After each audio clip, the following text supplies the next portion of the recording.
Manjummel Saint Joseph hospital ട്രസ്റ്റിന്റെ നേതൃത്വത്തിൽ ലോക മുലയൂട്ടൽ വാരാചരണ ദിനം ആചരിച്ചു.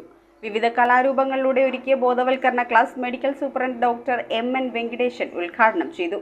മുലയൂട്ടലിന്റെ പ്രാധാന്യത്തെക്കുറിച്ച് ശിശുരോഗ വിദഗ്ധൻ ഡോക്ടർ അശോക് വർക്കി ക്ലാസ് നയിച്ചു. ഹോസ്പിറ്റൽ ഡയറക്ടർ ഫാദർ ലാൽജു പോളപ്പറമ്പിലിന്റെ അധ്യക്ഷതയിലാണ് മഞ്ഞുമൽ സെന്റ് ജോസഫ്സ് ഹോസ്പിറ്റൽ ട്രസ്റ്റിൽ ലോക മുലയൂട്ടൽ വാരാചരണത്തിന്റെ ഭാഗമായി ബോധവൽക്കരണ പരിപാടി സംഘടിപ്പിച്ചത്. Medical superintendent doctor M N. Venkateswaran ഉദ്ഘാടനം ചെയ്തു.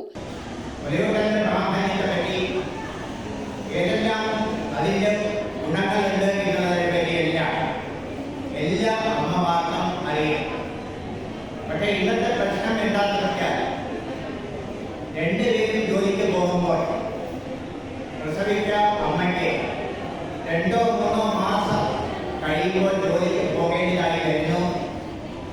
നിലനിൽക്കാനുള്ള വൈഷമ്യങ്ങൾ ഉണ്ടാകുന്നു. പകരം പല സാധനങ്ങളും അതിൽ തുടങ്ങുന്നു.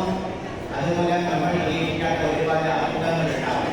വിവിധ കലാരൂപങ്ങളിലൂടെയും ക്ലാസുകളിലൂടെയും ഒരു ആൾക്കൂട്ട ബോധവൽക്കരണം ആശുപത്രി അങ്കണത്തിൽ നടത്തിയത് ശ്രദ്ധേയമായി. വിടവുകൾ നികത്താം, മുലയൂട്ടലിന് പൂർണ്ണ പിന്തുണ നൽകാം എന്ന ഈ വർഷത്തെ പ്രമേയം ഒരു ഡാൻസിലൂടെ അവതരിപ്പിച്ചു. തുടർന്ന് മുലയൂട്ടലിന്റെ പ്രാധാന്യത്തെയും ഗുണങ്ങളെയും പറ്റി സ്റ്റാഫ് നഴ്സ് സിന്ധുവും മുലയൂട്ടുന്ന അമ്മമാർ ശ്രദ്ധിക്കേണ്ട ഭക്ഷണ രീതിയെപ്പറ്റി ഡയറ്റീഷ്യൻ ആതിരയും ORS വീടുകളിൽ എളുപ്പത്തിൽ ഉണ്ടാക്കുന്ന രീതിയെപ്പറ്റി സ്റ്റാഫ് നഴ്സ് അമ്പിളിയും ക്ലാസുകൾ നൽകി. ശിശുരോഗ വിദഗ്ധൻ ഡോക്ടർ അശോക് വർക്കി മുലയൂട്ടലിന്റെ പ്രാധാന്യത്തെക്കുറിച്ച് സന്ദേശം നൽകി. Associate director father Jinson Rodrigues, administrator Celine Mathew, nursing superintendent sister Sangeetha, doctors, staffs പ്രതിനിധികൾ എന്നിവർ സന്നിഹിതരായിരുന്നു. News bureau, Ernakulam. രുചിയിൽ വ്യത്യസ്തത തേടി പോകുന്ന മലയാളികൾക്കൊപ്പമാണ് എന്നും നമ്മുടെ സോൾട്ട് റെസ്റ്റോറന്റ്. ഇനി മുതൽ പുതിയ രുചികളുടെ മേളമൊരുക്കി സോൾട്ട് കാക്കനാടും വരുന്നു. ഈ വരുന്ന ജൂലൈ 11 മുതൽ കാക്കനാട് ഇൻഫോ പാർക്കിന് മുന്നിലുള്ള ഗ്രാൻഡ് സെന്ററിൽ നമ്മുടെ സോൾട്ടിന്റെ പുതിയൊരു ഔട്ട്ലെറ്റ് വരാൻ പോവാണ്. അപ്പൊ ഡേറ്റ് മറക്കണ്ട, ജൂലൈ 11 നമുക്ക് കാക്കനാട് സോൾട്ടിൽ വെച്ച് കാണാം.